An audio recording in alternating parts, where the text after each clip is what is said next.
Gerardinho terminó la semana pasada con el Padre Nuestro y seguimos con este tema. Hoy no pude hacer el PowerPoint, así que voy a estar leyendo algunas citas del discurso del Maestro de Jesucristo, un libro pequeño pero poderoso que nos da los comentarios del hermana Juárez sobre este capítulo, sobre estos tres capítulos, ¿verdad? Del 5 al 7. Así que si quieren buscar en sus Biblias, seguimos con Mateo 6 y empezamos con el versículo 16 en adelante. Mateo 6, 16 en adelante.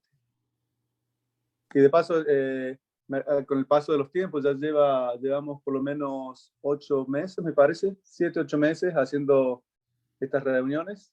Creo que casi todas las semanas, distintos días y distintos horarios. Pero aunque el grupo es pequeño, hay gente que se sigue juntando, así que sigamos juntándonos para que el Señor nos bendiga, que podamos recibir el Espíritu Santo, ¿verdad? Sabemos que otras personas, hay muchos grupos por Zoom, así que tal vez algunas personas están en otros grupos, así que le agradecemos el apoyo y ojalá que estas reuniones sean de bendición. La verdad que a veces uno no quisiera levantarse un domingo temprano, pero cuando uno termina, ¿verdad? Las reuniones, después de leer la palabra, escuchar la meditación, siempre es de bendición y nos cambia el foco espiritual para empezar la semana. Así que bueno, vamos a leer el versículo 16 en adelante. Dice, cuando ayunéis, no seáis austeros como los hipócritas, porque ellos demudan sus rostros para mostrar a los hombres que ayunan. De cierto os digo que ya tienen su recompensa. Pero tú, cuando ayunes, unge tu cabeza y lava tu rostro, para no mostrar a los hombres que ayunas, sino a tu Padre que está en secreto, y tu Padre que ve en lo secreto te recompensará en público. Acá interesante porque Jesús dice, cuando ayunes, Jesús da por sentado de que vamos a ayunar. No sé, no vamos a hacer levantar la mano en cuanto al ayuno, cuántos ayunamos o no. Para mí no ha sido una práctica común ni frecuente, sobre todo hacer las 24 horas, algunas hace 48 horas de ayuno, 72 horas. Y lo que seguramente hemos escuchado varias veces es que no solamente es el alimento lo que uno puede hacer a ayuno, sino hay otras cosas que nos podrían ayudar. Por ejemplo, la tecnología. Yo sé que algunos de nosotros, yo por lo menos, uno es medio adicto a estar chequeando siempre el WhatsApp, a estar chequeando el diario o el periódico. Y hay cosas que de repente es una constante, es literalmente una adicción, ¿verdad? A la dopamina. Cada vez que chequeamos algo, que sentimos el clink, eso nos da en el cerebro esa sensación de ver cuál es el nuevo mensaje, la nueva sorpresa, ¿verdad? Y tal vez son muchas de las cosas que podemos ayunar. Y el propósito, como vamos a leer, no es afligir el cuerpo como si eso fuera a ayudar al alma. Igual que la abstención de alimentos, sabemos, y tal vez Manuel nos podría explicar más la parte fisiológica, cómo cuando comemos mucho, sobre todo si comemos cosas con azúcar y demás, el cuerpo, la mente no está preparada para recibir las verdades, ¿no? Sobre todo el azúcar. Tendremos que ser cuidadosos, por ejemplo, los sábados antes de ir a la iglesia, ¿qué comemos? Si comemos cosas con azúcar, se nos sube mucho la glucosa, lo cual ayuda por un corto tiempo el cerebro, el lóbulo frontal, pero después baja en forma abrupta y ahí es donde uno se siente el cansancio, se siente más el sueño, ¿verdad? Entonces deberíamos comer cosas, por ejemplo, frutas con fibra, donde la glucosa sube en forma moderada y se mantiene, más que hacer un pico alto, ¿verdad? Entonces la cuestión no es con el ayuno el querer compensar con nuestro sufrimiento físico, por así decir, sino que nuestra mente esté focalizada, esté libre bueno, nosotros sabemos, cuando uno come mucho, la mente no puede funcionar bien, ¿verdad? La sangre está en el sistema digestivo para hacer la digestión. Entonces, el ayuno nos ayuda a focalizarnos nuestra mente en Dios. Y hay una cita que quisiera leerles acá de la hermana Juárez. Pero una de las cosas que iba a decir, cuando Jesús dice, cuando ayunes, Él da por sentado de que vamos a ayunar. Que nosotros sabemos los fariseos lo hacían por lo menos 2 veces por semana. Y sería bueno tal vez tomar un día, y yo creo que esto es interesante, bueno, a veces todo lo que uno comparte desde el punto de vista, la experiencia a veces de uno. Yo a veces trato de ayunar durante la semana, pero cuando estoy con pacientes, sobre todo los pacientes que tengo que ver a la tarde, si no he comido, no me resulta más difícil el poder estar con un temperamento más amable, el poder interaccionar y tener por así decir, la fortaleza emocional o física para tratar deal con el estrés, para tener que sobrellevar el estrés de los tratamientos, de los pacientes y demás. Entonces, tenemos que ver también cómo nuestra reacción de nuestro cuerpo para que no afectara a otros, ¿verdad? Porque dice que lava tu rostro, ¿verdad? Que uno tiene que estar en buena actitud. Entonces, tal vez tenemos que elegir un día de la semana donde podamos pasar tiempo con Jesús. Bueno, no sé, esto es mi percepción personal, que a veces digo, bueno, no porque yo quiero ayudar voy a afectar mi trabajo. No es que uno no pueda trabajar, pero a veces se hace un poquito más difícil si uno no tiene digamos, la glucosa necesaria para poder funcionar bien en cuanto a la parte del trabajo, ¿verdad? Tal vez algunos hacen el trabajo más físico, pero bueno, la cuestión es que Jesús dice, Él da por sentado que debiéramos ayunar y hay un beneficio en eso. Lo importante es que entendamos cuál es la función, que básicamente es ya sea una... And the last one was a 12 hot chocolate, right? Yes. Anything to eat today? Two for the macchiatos, one has a cheese Claro, tal vez podemos, ahí está. impossible sandwich, right? Correct. Okay. Ahí está, gracias. Ya sea el ayuno físico o el ayuno de la tecnología o de alguna otra cosa que nos quite tiempo, que podamos dedicar ese tiempo o esa fortaleza mental a dedicar las cosas espirituales. Jesús espera que nosotros podamos tomarnos ese tiempo, ¿no? Él lo da por sentado. Déjenme leerle una cita aquí, dice, el ayuno que la palabra de Dios ordena es algo más que una formalidad. No consiste meramente en rechazar el alimento, vestirse de cilicio o echarse ceniza sobre la cabeza. El que ayuna verdaderamente entristecido por el pecado no buscará la oportunidad de exhibirse. O sea, tampoco yo puedo estar diciendo a todo el mundo que ayuno o contándole a la gente que no estoy usando WhatsApp o haciendo algunas cosas para mostrar de mi piedad, ¿no? De decir, bueno, miren qué bueno que soy. La verdad es algo que uno tendría que hacerlo privadamente entre uno y Dios. El propósito del ayuno que Dios nos manda observar no es afligir el cuerpo a causa de los pecados del alma, sino ayudarnos a percibir el carácter grave del pecado, a humillar el corazón ante Dios y a recibir su gracia perdonadora. Mandó a Israel, rasgad vuestro corazón y no vuestros vestidos, y convertíos a Jehová vuestro Dios. Acá vemos que el punto es justamente que podamos focalizar nuestra relación con Dios, que el foco sea no la comida o el media o lo que sea que estemos ayudando, sino que esa distracción la podamos dejar de lado para focalizar y estar en comunión con Dios, sobre todo para que Él nos muestre nuestros pecados, que podamos tener una devoción completa a Él. Dice, a nada conducirá el hacer penitencia ni el pensar que por nuestras propias obras merecemos o compraremos una heredad con los santos. Cuando se preguntó a Cristo, ¿qué debemos hacer para poner en práctica las obras de Dios? Él respondió, esta es la obra de Dios, que creáis en Él, en el que Él ha enviado. Arrepentirse es alejarse del yo y dirigirse a Cristo. Y cuando recibamos a Cristo, para que por la fe Él pueda vivir en nosotros, las obras buenas se manifestarán. Dijo Jesús, pero tú cuando ayunes, unge tu cabeza y lava tu rostro, para no mostrar a los hombres que ayunas, sino a tu Padre que está en secreto. Todo lo que se hace para gloria de Dios tiene que hacerse con alegría, no con tristeza o dolor. No hay nada lóbrego en la religión de Cristo. Si por su actitud de congoja los cristianos dan la impresión de haberse chasqueado en el Señor, presentan una concepción falsa de su carácter y proporcionan argumentos a sus enemigos. Aunque de palabras llamen a Dios su Padre, su pesadumbre y tristeza los hace parecer huérfanos ante todo el mundo. Pero nuevamente, el andar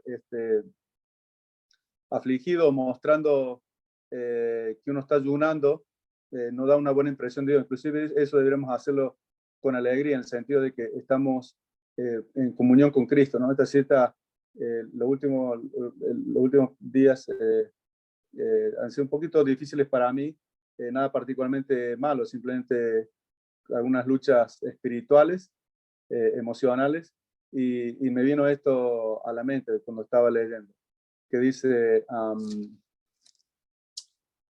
si por su actitud de congoja los cristianos dan la impresión de haberse chasqueado en el Señor, presenta una concepción falsa de su carácter y proporciona argumentos a sus enemigos. Aunque de palabras llamen a Dios su Padre, su pesadumbre y tristeza los hace parecer huérfanos ante todo el mundo, ¿verdad? Entonces un llamado de atención, por lo menos para mí, es, bueno, ¿cómo está la relación con Dios? ¿Cuáles son las cosas que de repente tengo que dejar de hacer para poder tener el tiempo para pasar con Cristo, ¿verdad? Para estar lleno de Él. Entonces el ayuno, nuevamente, son cosas que uno hace, y me gusta lo que decía al principio de la cita, dice, no es afligir el cuerpo a causa de los pecados del alma, ¿verdad? Sino estaremos haciendo como la casa de las brujas, ¿verdad? Que a las mujeres que se estaban embrujadas, las quemaban diciendo, bueno, si te quemas es porque tenías pecado, ¿verdad? Y le quieren hacer pagar con el cuerpo, tal vez el problema espiritual, y no es la intención de Jesús. Nosotros no vamos a pagar ni con buenas obras, ni con sufrimiento, por así decir, ni con hambre, nuestros pecados. El foco es nuevamente, es algo que dejamos, que abandonamos, igual si dejamos el media o lo que sea que estemos ayunando, no es para mostrarle a Dios qué buenos que somos, sino que es para preparar nuestras mentes, focalizándonos completamente en eso, ¿verdad? Como si uno va a tener una reunión, digamos, con la familia o con la pareja, un fin de semana, uno que dice, bueno, no contestamos la llamada, apagamos el teléfono y para tener un tiempo de intimidad. Y lo mismo básicamente es con Dios. Me saco todas las distracciones de mi vida para focalizarme solamente en eso, ¿verdad? Estoy pensando a veces más la distracción que la comida a veces es el teléfono, por lo menos para mí, ¿no? Constantemente, ya sea una llamada o el WhatsApp o algo así. Así que, pero algo que Jesús espera, que tengamos tiempos dedicados completamente a Él, a nuestra comunión con Él. Sigue diciendo, seguimos los versículos 19 en adelante.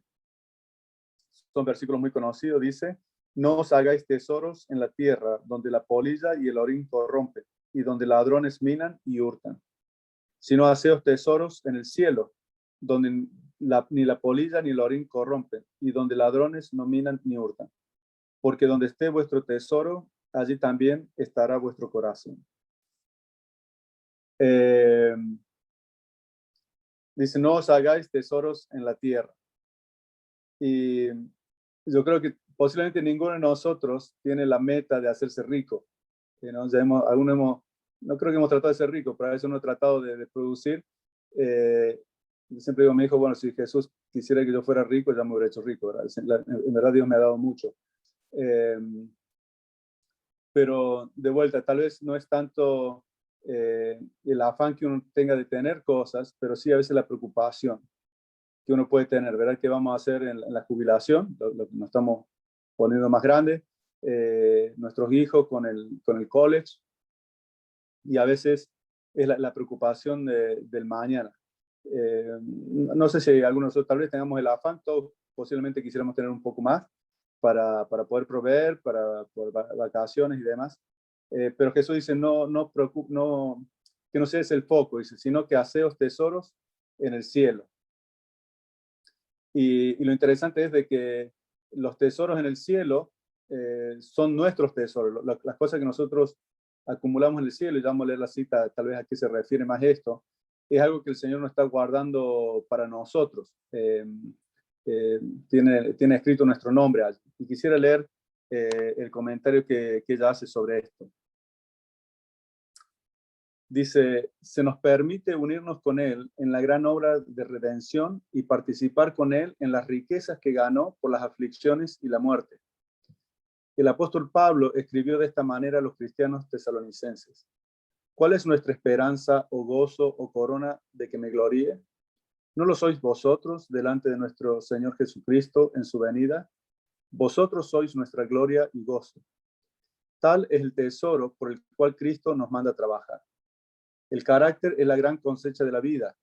Cada palabra y acto que mediante la gracia de Cristo encienda en algún alma el impulso de elevarse hacia el cielo, cada esfuerzo que tienda a la formación de un carácter como el de Cristo, equivale a acumular tesoros en los cielos.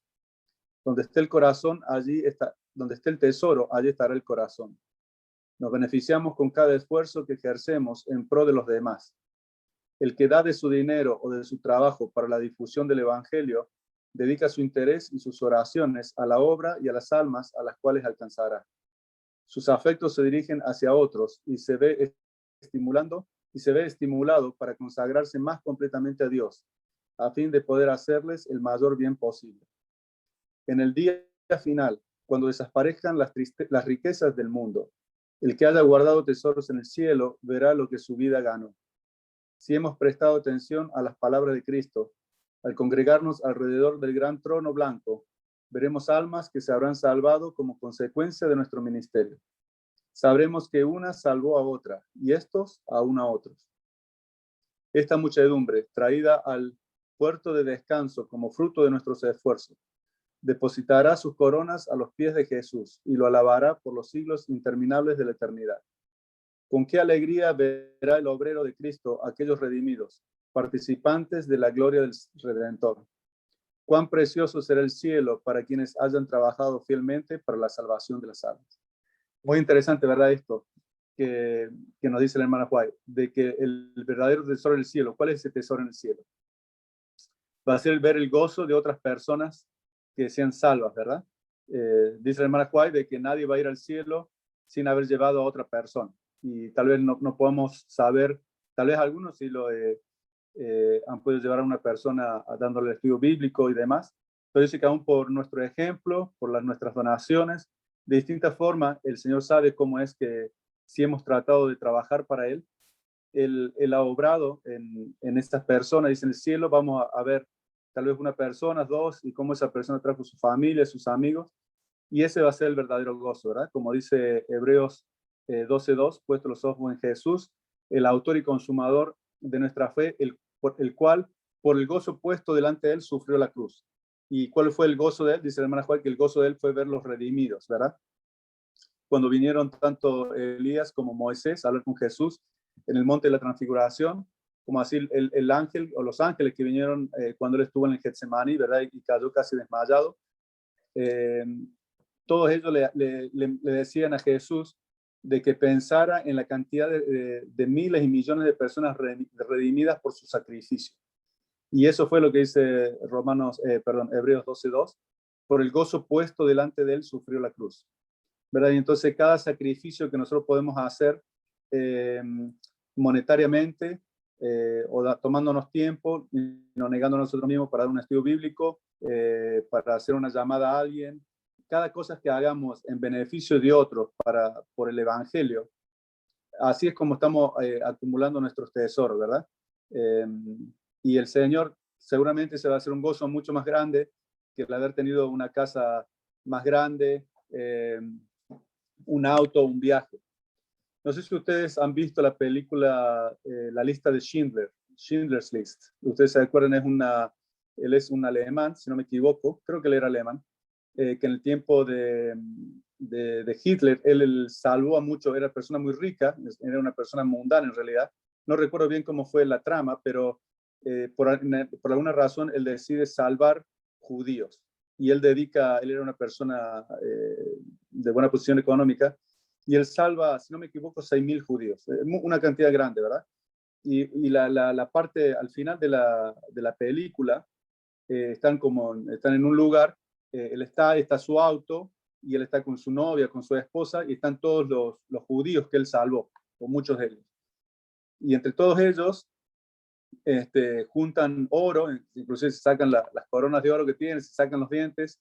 La cuestión que le hacen a él un anillo, si no me equivoco, un anillo o una prenda de oro para que él lleve de recuerdo, ¿verdad? Y entonces le agradece. Y él se pone a pensar y dice, el auto, ¿por qué no vendí el auto? Con el auto podría haber comprado 2 judíos más, ¿verdad?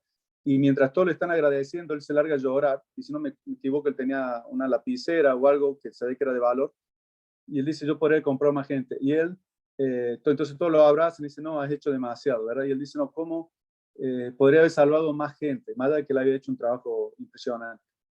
Y yo creo que de repente cuando estemos en el cielo, y claro que no va a haber tristeza, ¿verdad? Pero ojalá que cuando estemos en el cielo no digamos, uy, podría haber dado más dinero, podría haber ayudado más personas, ¿verdad?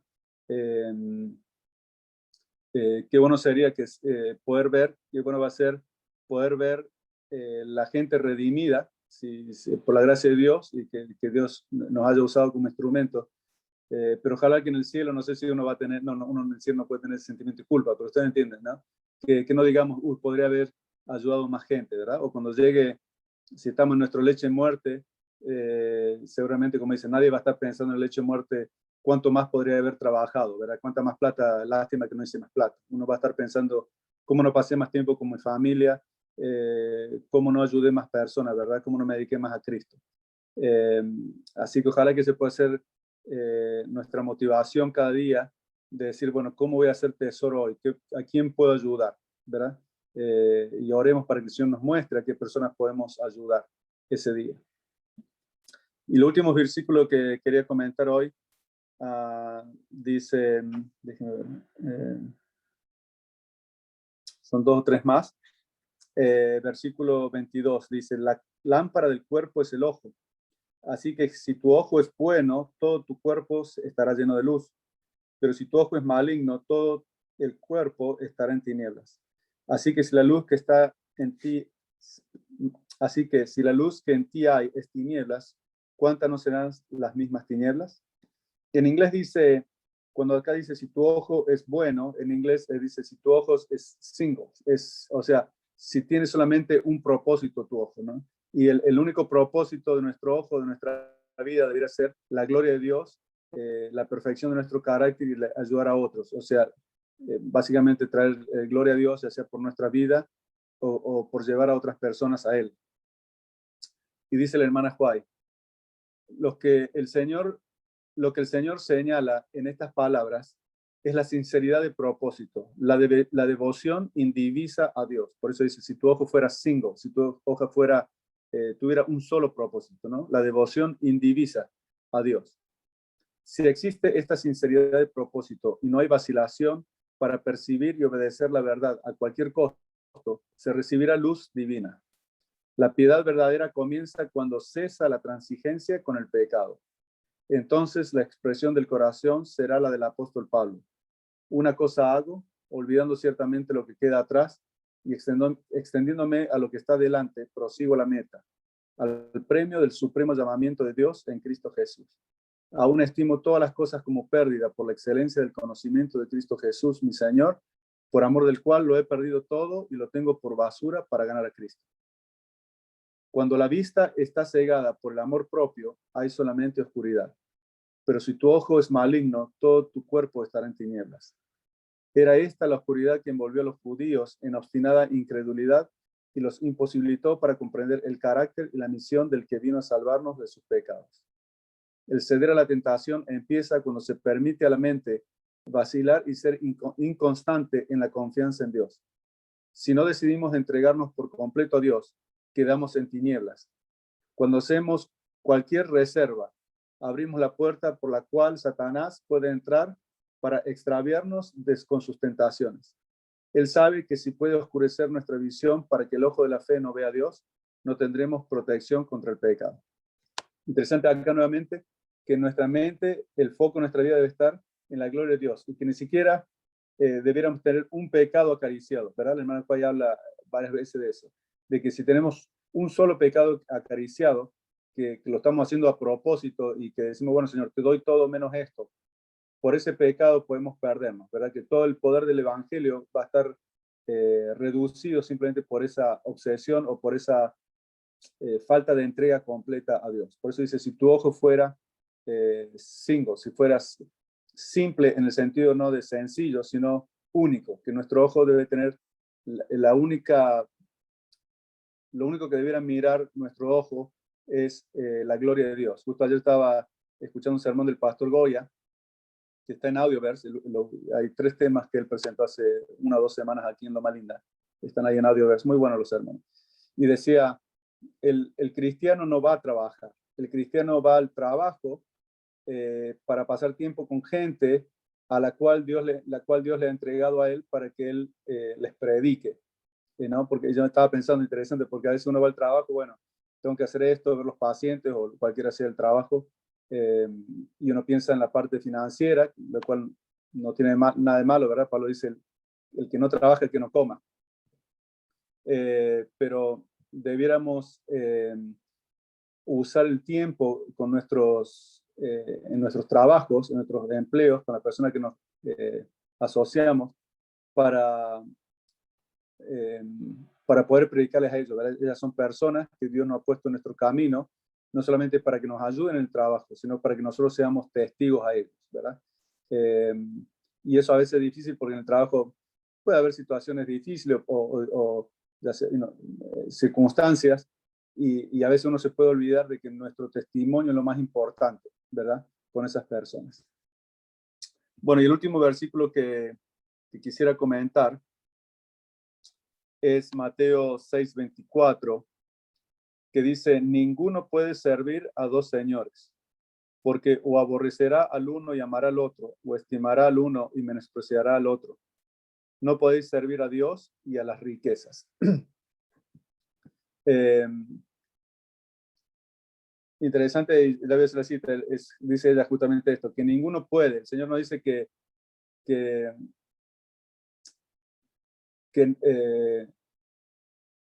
alguien tiene la opción, simplemente nosotros no tenemos opción de servir a uno o a otro. Y antes de leer la cita se me viene a la mente esto con respecto de que o estimará a uno y amará al otro, o aborrecerá a uno y amará al otro. Escucharon un sermón que dice que en nuestro corazón hay 2 muebles, está un trono y la cruz. Y si yo me siento en el trono de mi corazón, lo dejo crucificado a Jesús. Pero si el Señor se siente en el trono de mi corazón, entonces el que está crucificado, el que está crucificando el yo, soy yo, ¿verdad? Y los dos no podemos estar sentados en el trono. O vamos a amar a Dios o vamos a amar al yo. O vamos a amar a las riquezas o vamos a amar a Dios. No hay 2 opciones. Nadie puede servir, ¿verdad? Como dice Santiago, de la misma fuente no puede salir agua dulce y agua amarga, ¿verdad? Es imposible. Y nuestros corazones no podemos amar a Dios y a nosotros mismos. Solamente un ministerio de corazón entregado completamente a Dios, la única opción, ¿verdad? O entregada al servicio de lo que nosotros queremos, nuestra voluntad. Y dice la hermana White, Cristo no dice que el hombre no querrá servir a 2 señores. Creo que eso es todo lo que la mayoría de nosotros queremos servir, ¿verdad? Un pie en el mundo y un pie con Dios. Dice, Cristo no dice que el hombre no querrá servir a 2 señores, ni que no deberá servirlos, sino que no puede hacerlos. Los intereses de Dios y los de Mamón no pueden armonizar en forma alguna. Donde la conciencia del cristiano le aconseja abstenerse, negarse a sí mismo, detenerse, allí mismo el hombre del mundo avanza para gratificar sus tendencias egoístas. A un lado de la línea divisoria se encuentra el abnegado servidor de Cristo. Al otro lado se encuentra el amante del mundo, dedicado a satisfacerse a sí mismo, siervo de la moda, embebido en frivolidades, regodeándose con placeres prohibidos. A ese lado de la línea no puede pasar el cristiano. Nadie puede ocupar una posición neutral. No existe una posición intermedia en la que no se ame a Dios y tampoco se sirva al enemigo de la justicia. Cristo ha de vivir en sus agentes humanos, obrar por medio de sus facultades y actuar por sus habilidades. Ellos deben someter su voluntad a la de Cristo y obrar con su espíritu. Entonces, ya no son ellos los que viven, sino que Cristo vive en ellos. Quien no se entrega por entero quien no se entrega por entero a Dios se ve gobernado por otro poder y escucha otra voz, cuyas sugestiones revisten un carácter completamente distinto. El servicio a medias coloca al agente humano del lado del enemigo. Qué interesante esto, ¿no? El servicio a medias coloca al agente humano del lado del enemigo, como aliado eficaz de los ejércitos de las tinieblas. Cuando los que profesan ser soldados de Cristo se unen a la confederación de Satanás y colaboran con él, se revelan como enemigos de Cristo. Qué interesante que cuando uno se entrega a medias, por así decir, a Cristo, no es que uno se entrega a medias, uno directamente es enemigo de Cristo. Traicionan cometidos sagrados, constituyen un eslabón entre Satanás y los soldados fieles. Y por medio de dichos agentes, el enemigo trabaja constantemente para seducir los corazones de los soldados de Cristo. No améis el mundo ni las cosas que están en el mundo.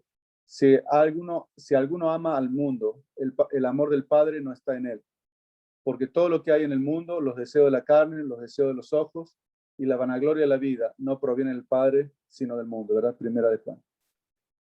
Así que interesante que dice, no es que no querramos, eso es lo que nosotros quisiéramos, amar a Dios y amarnos a nosotros mismos o amar al mundo. Es imposible, literalmente es imposible. Así que el Señor nos ayude y nos dé su Espíritu Santo, ¿verdad? Para que estas verdades simples, estos versículos que hemos leído tantas veces de niños, ¿verdad? Que puedan hallar ahí con nuestra experiencia y que podamos pedirle al Señor que Él tome nuestro corazón y que nuestra vida esté completamente dedicada a Él, ¿verdad? Que Él sea quien nos llene y que el traer gloria a su nombre, tanto en nuestras vidas, en la perfeccionamiento de nuestro carácter por medio del Espíritu Santo, como en la predicación del Evangelio para que otras personas lo conozcan, que eso sea el motivo de nuestras vidas, ¿verdad? Que nuestro foco esté puesto en el cielo, que a veces es más fácil decirlo que vivirlo, ¿verdad? Pero por eso estamos aquí orando para que el Espíritu Santo transforme nuestros corazones y nos dé Dios el corazón de carne y nos quite el corazón de piedra, ¿verdad? Así que bueno, vamos a terminar con una oración y entonces pues vamos a pasar a los pedidos. Quiero Jesús, te agradecemos Señor por este domingo que nos pudimos juntar nuevamente. Te agradecemos por tus palabras, por las palabras de la hermana White. Te pedimos Señor perdón por las veces en que nos hemos descarriado aún en nuestra mente de traerte gloria a ti, de descansar en ti, de hacer tiempo para buscarte a ti, cuando queremos servirte con medio corazón, cuando no dejamos las cosas que nos separan de ti. Que nos permite, Señor, de que tú nos transformes, que en el día de hoy podamos, como decir como Pablo, y bueno, lo que queda atrás ya está atrás, y que a partir de hoy, y especialmente en el día de hoy, podamos pasar tiempo contigo, escuchar tu palabra, leer tu palabra, estar en comunión contigo en oración. Ayúdanos a ser útiles hoy para que acercar a otra persona a ti. Así que te pedimos, Señor, que tú nos bendiga en este grupo, las personas que han estado hoy, los que no han podido estar. Sabemos que estamos en tiempos difíciles, que el diablo nos va a querer distraer con distintas cosas, con preocupaciones de la vida. Ayúdanos, Señor, que tu gloria pueda ser el principal motivo en nuestra vida. Lo pedimos sin merecerlo, en nombre de Jesús. Amén.